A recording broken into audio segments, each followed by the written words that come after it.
I'm Barnaby Brown. I am in the Hermes workshop in the University of Athens, and I've just printed out a revised version of a score that I'm hoping to publish in the next few days. It's called Descending Equi-heptatonic Circuits. And what I'm doing is recognizing that the Pydna and Posidonia auloi have their holes bored in such a way that we don't really have tones and semitones. The octave is divided into roughly 7 equidistant steps. So what I do in this composition is modulate round the cycle of fifths. But there aren't 12 fifths, there are only 7.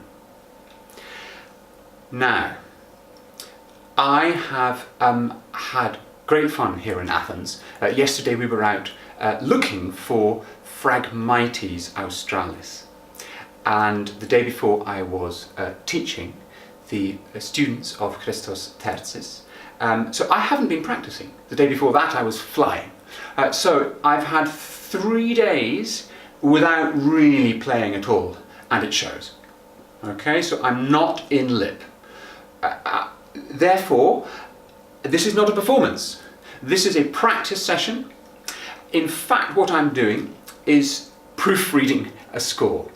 So I'm going to stop and start, and I'm going to explain as I go through the composition a little bit about what I'm doing with these notes. Basically, it has 4 sections: a fanfare opening, and then I go into a spondeon, what I've just called a spondeon section, that uses a trichordal structure.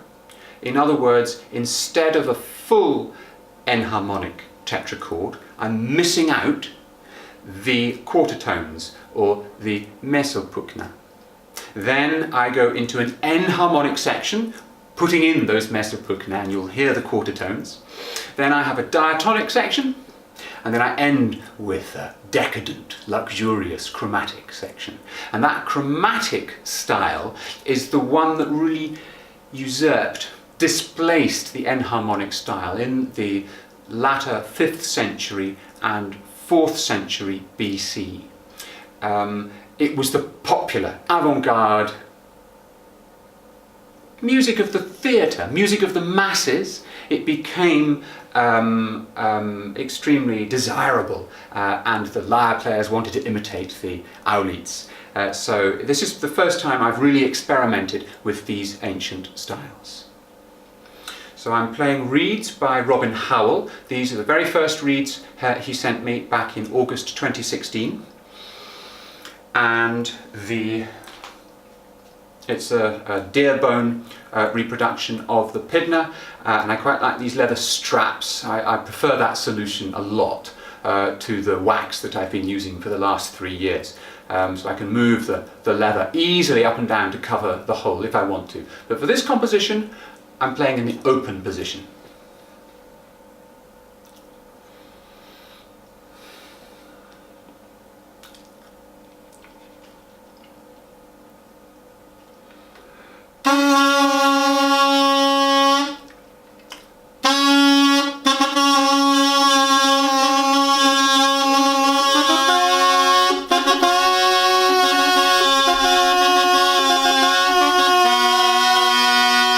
I want to get those fifths absolutely pure.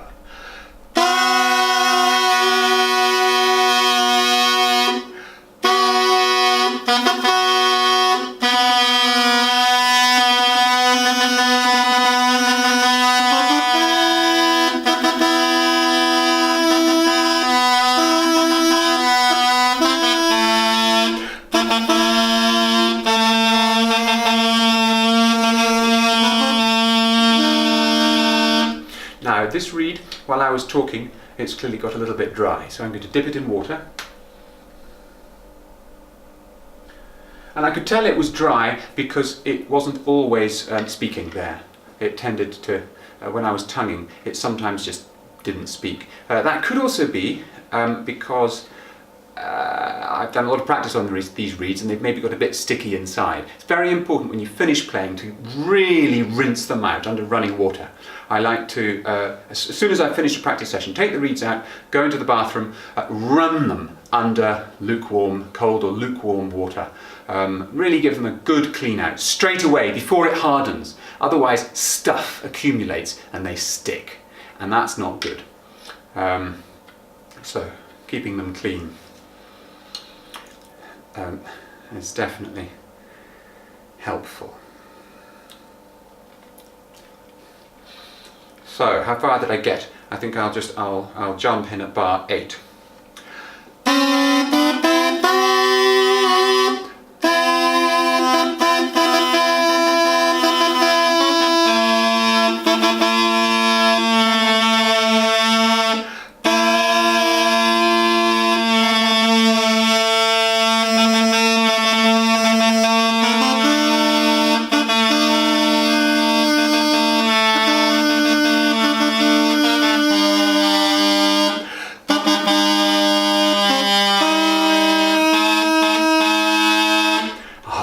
Right on the edge of the lip there, and being on the edge means it can produce quite a coarse tone, so I might want to just be a little bit sharper. I've been generally sinking as I descend through this cycle of 7/5. I've been getting progressively, each time I move I push out a little bit further, which means I get closer and closer to the edge of the tips until I sort of fall off and the sound gets coarser. So I'm going to have to maybe produce a little bit more refined tone and creep back further on. It's rolling on the lip rather than a big movement. It's a tiny embouchure movement.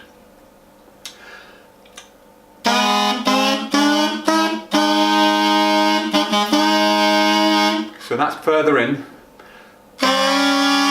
Same fingering, but that's right on the edge. Flatter and coarser. So, let me just get my bearings again.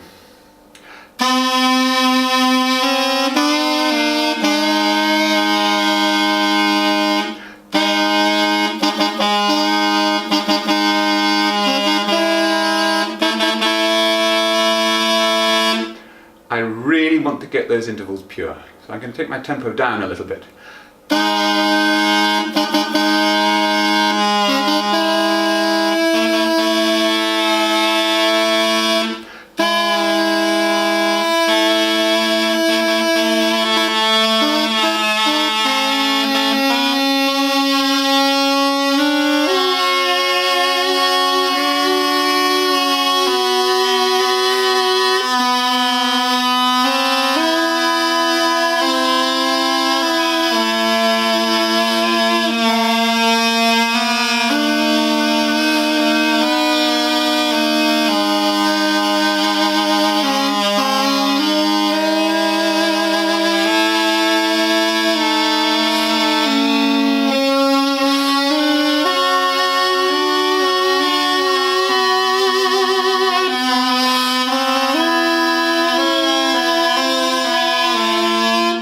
That was not good intonation, so I'm going to go from B again.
What happened there, when I lifted that finger, it was too sharp.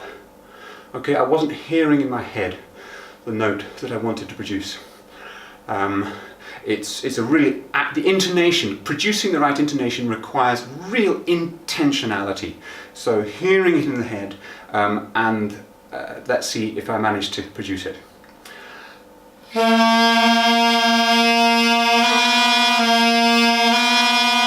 So it does require a bit of movement.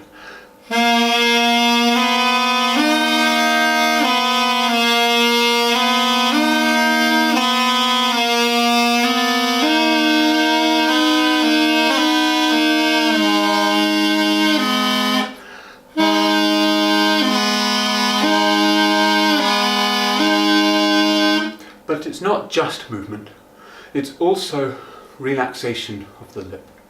So you loosen, you relax, and that flattens the sound. You drop the jaw, and it's a combination. There's a combination of rolling out and relaxing in order to produce each of these pitches. And each side of the embouchure is independent. So sometimes this side is squeezing a little bit, sometimes that side's squeezing a little bit. And there's compensation going on all the time, so you might be relaxing on one side or you might be squeezing on the other. I'm not yet expert enough to kind of know whether I should be relaxing on that side or squeezing on this side. I'm still working that out. I'm going from bar 40. And I should just say, a year ago I wouldn't have been able to do that. Look at a bit of music and know where my fingers were to go.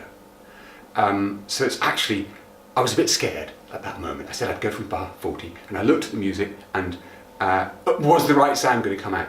Here it comes. It's so confusing when you're learning to play the aulos. Every pipe's different, and particularly if you are playing the Louvre and you move hands from one position to another, suddenly it's all different. So it just takes time. And I do think it's important for aulos learners to be looking at notes on the page if they want to work in a professional environment. Because I was caught out. I was caught out on the production of the Suppliant Women, beautiful scores produced by John Brown, and I found myself, Callum Armstrong had done the week of rehearsals. I came in to do the dress rehearsals, 2 dresses, and the first night and the press night. And my goodness, I've been reading music, you know, a confident music reader, but you forget that that is contingent on knowing where you put your fingers, and I was not at a stage. But it's mostly because I was constantly through the score, your hand moved position. So yes, I would encourage aulos learners to use the dots, and I've found it useful as my teacher. I don't have an aulos teacher, so the notation is my taskmaster. Do it exactly like that. Although of course I'm also reflecting and thinking, I might change that note, I might adjust the score. But for the time being, the score is my teacher. Back to bar 40.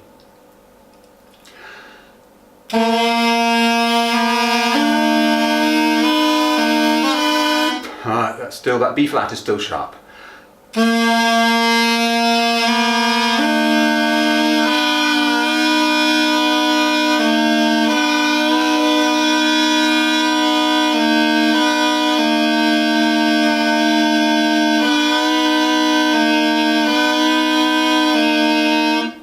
So I want to get, I'm having to relax this half of this side of my mouth, but I don't want this side of my mouth to change.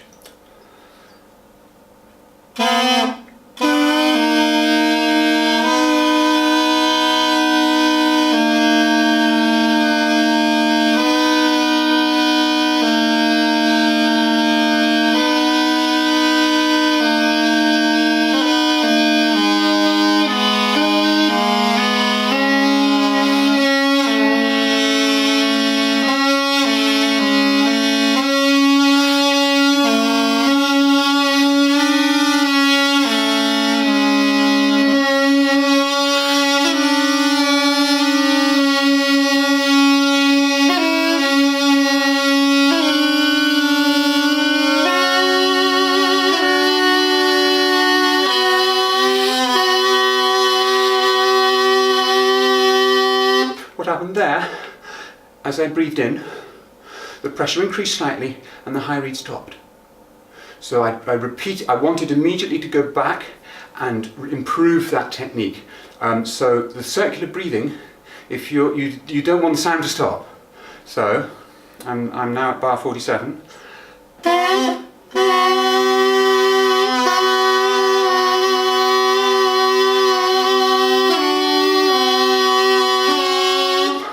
I'll go back to D, the beginning of the enharmonic section.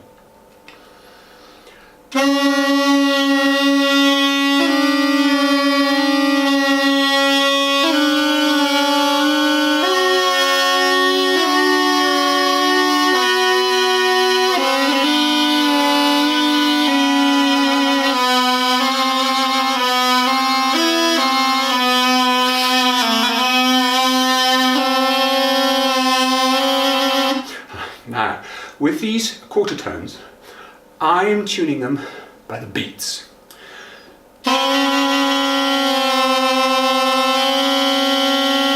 So, wah wah wah wah wah wah wah on the semitone, and wah wah wah wah wah, a slower beat on the quarter tone.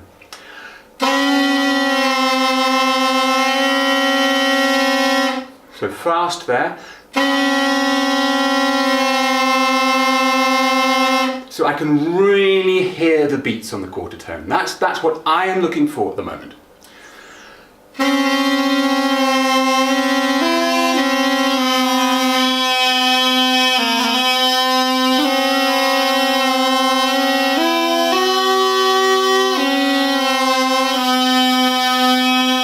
And the quarter tones don't work if you can't produce a beautiful, pure consonance. So it's I really take it as fundamental to be able to produce a still, hypnotic tone where the harmonics interlock perfectly. And I think that produces the trance, the hypnosis, the magic. And then the enharmonic, the quarter tones, really play. I mean, they're glorious because they have that dissonance, that edge to them. Going from 51.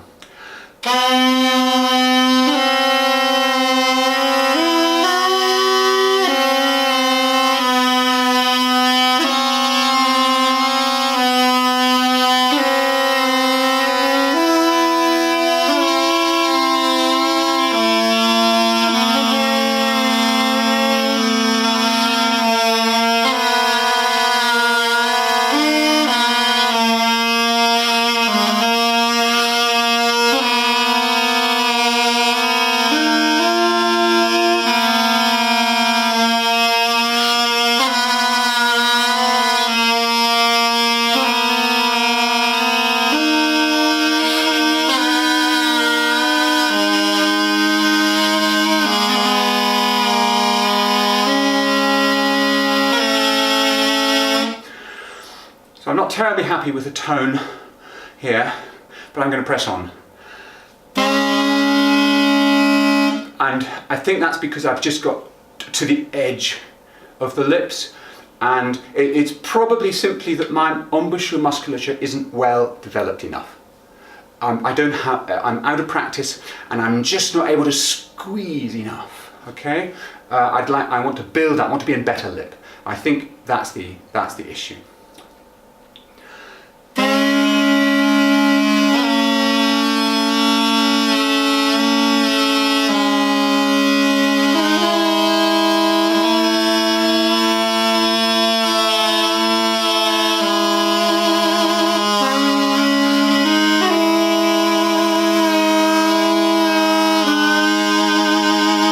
I wonder if some articulation would help.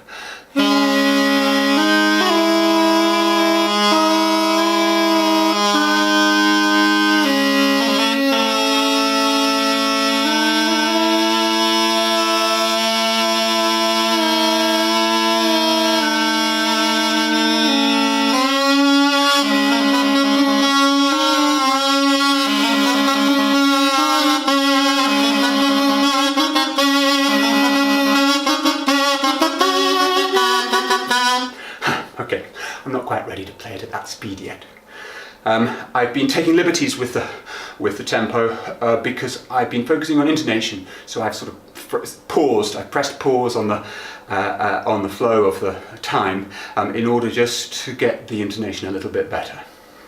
I'll then have to start playing through in tempo.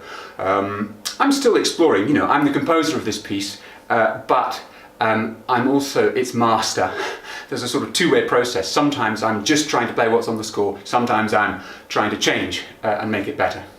But let's just do this. This is the diatonic section now, the kind of popular, common, enjoyable section.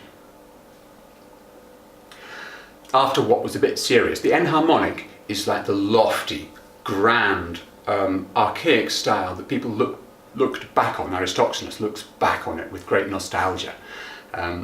But people weren't really doing it anymore by the end of the 4th century BCE.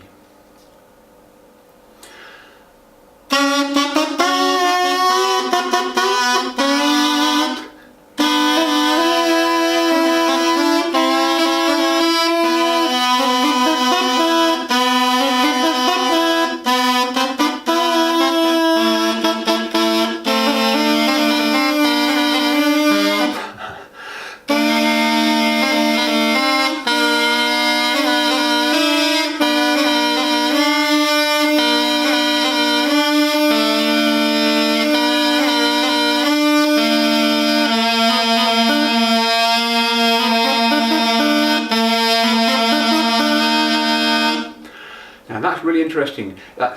It's sounding like an E flat, and I've written an E natural.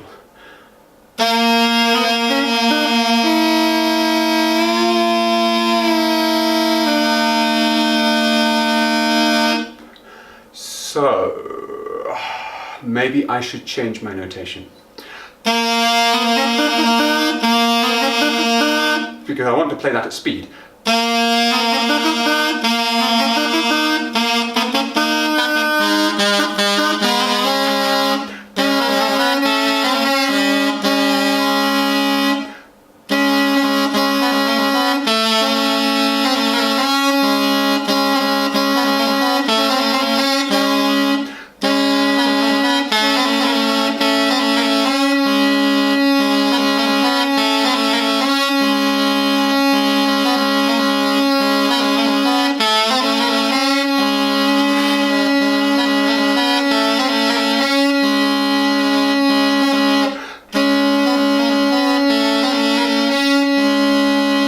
I'm really enjoying, in order to get it into tune, I have to alter the position, and doing that produces a change in timbre. It actually changes the colour of the sound, and I feel that that's part of the beauty. And I remember when I was learning the Baroque flute, it's a similar thing.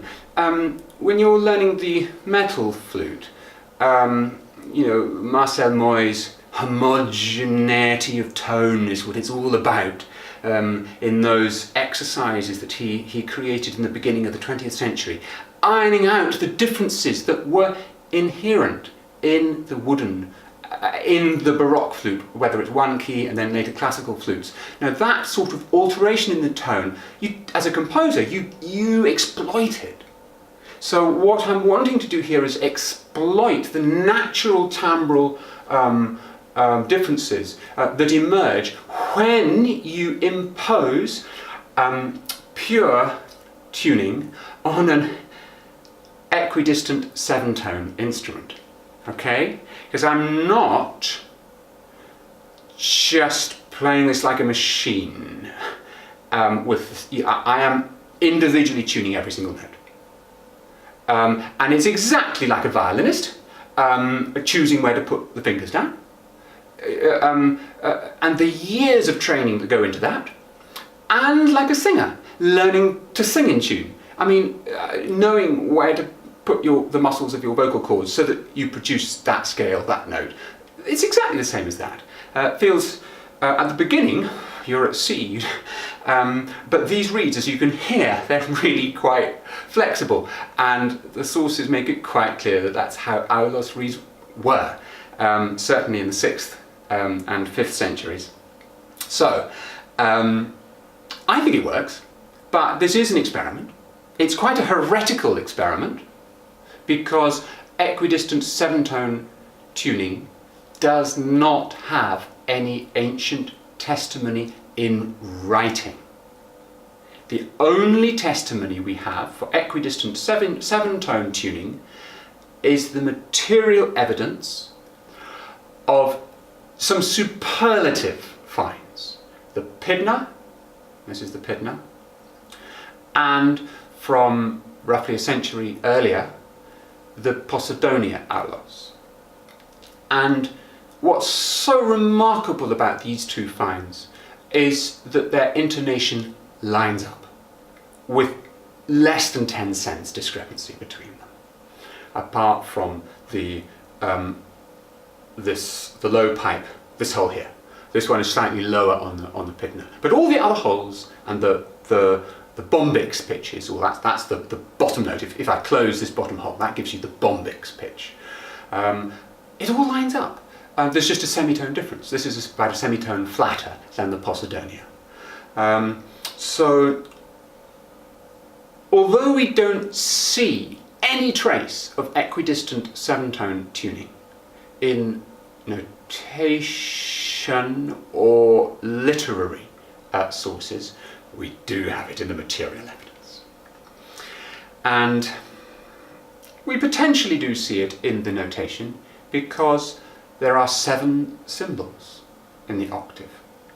And for each of those symbols, at least latterly, there were 3 inflections. So that's not strong evidence. I think the strongest evidence is the instruments themselves. But I get distracted. Let's return to this transition. I'm just entering a transition between my diatonic composition and the chromatic section, which I can't wait to get to. So, I'll go from bar 85.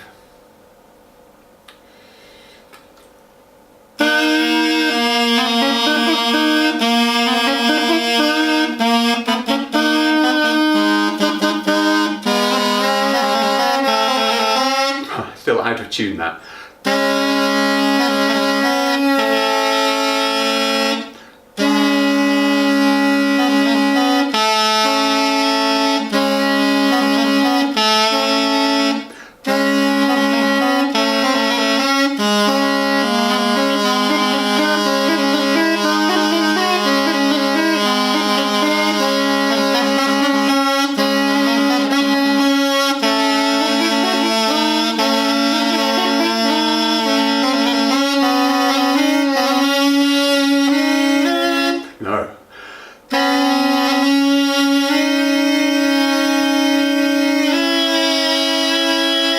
Now,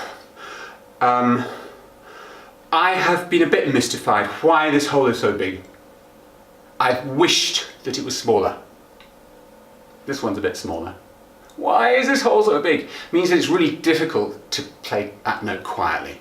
So rather than fight against the instrument, I'm going to play it loud. So I've actually recomposed this. When I originally composed it, I didn't have these next 8 bars. So I've inserted 8 bars in order to accommodate the fact that this hole is so big. And gradually get quieter, because in my original concept, I wanted it to be really gentle and sweet and have a kind of softness to it. I just couldn't get a soft note with that great big hole, not at the pitch that I wanted. So I'm now going to play it loud, start off loud, and then in each pair of bars get a little bit quieter.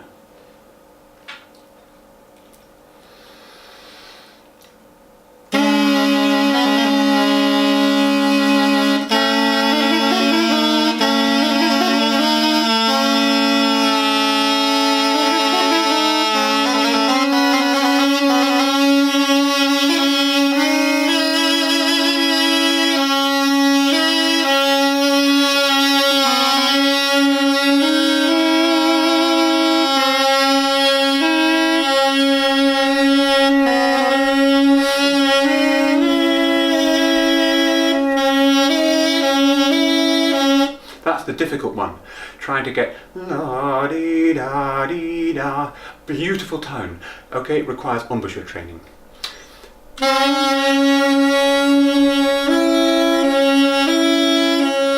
So the sound stays alive.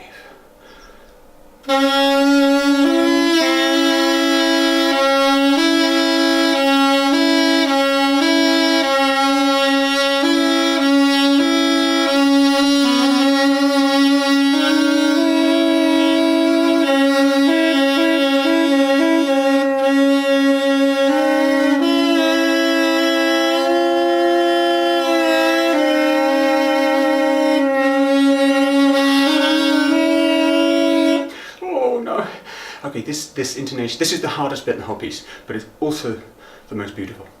And it's very demanding. It requires a better player than I am. So, this is my challenge. I quite like, I've written something that's a little bit beyond my level. Bear with me. So I've got a month. It's the 24th of June. And I want to perform this. The first public performance will be the 22nd of July at the 11th Moisa meeting in Reading. Okay, so I want to be able to play it by then. I think, yeah, I'll really need to work hard. And it's training the embouchure. It's not practicing the notes. It's training the embouchure so that I can just play that really pianissimo. And in tune.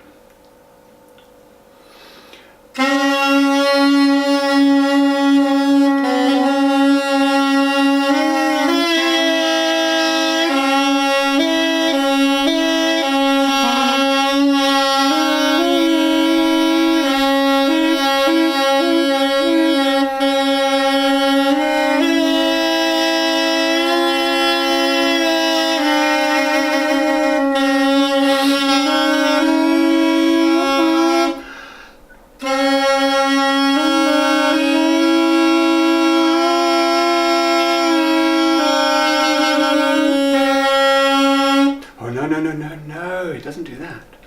So this is the chromatic, okay?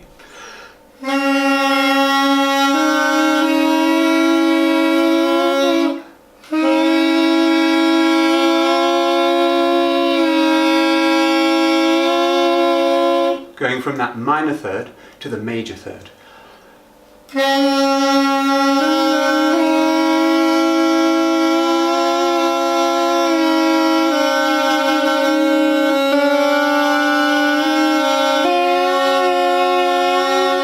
I want a beautiful fourth there, not a horrible wobbly one.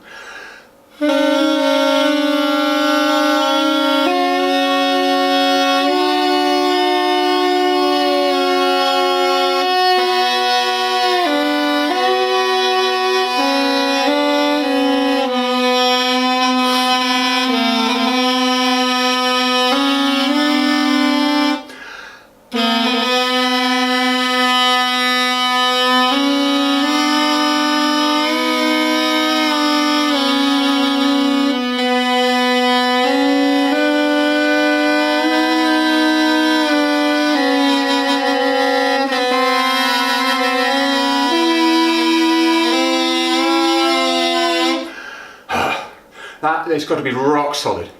Maybe these reeds are just a little bit too flexible for me. I think it's just that I'm out of lip.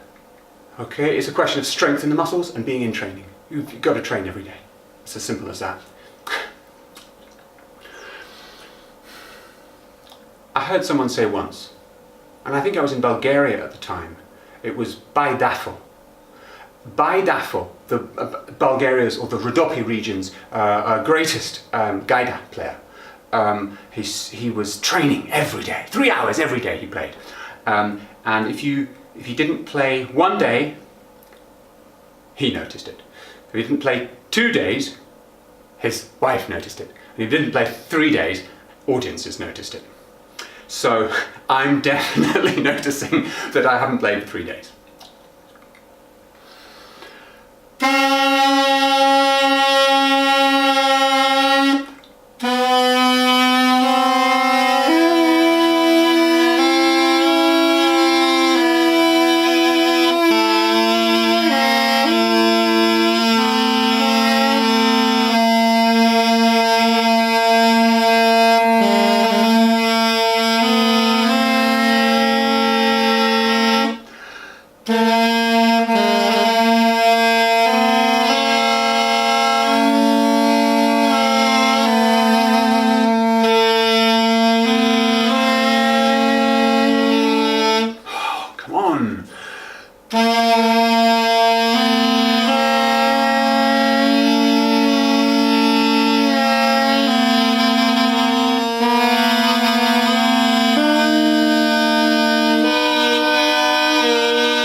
This piece only works. This composition does not work if you can't play in tune.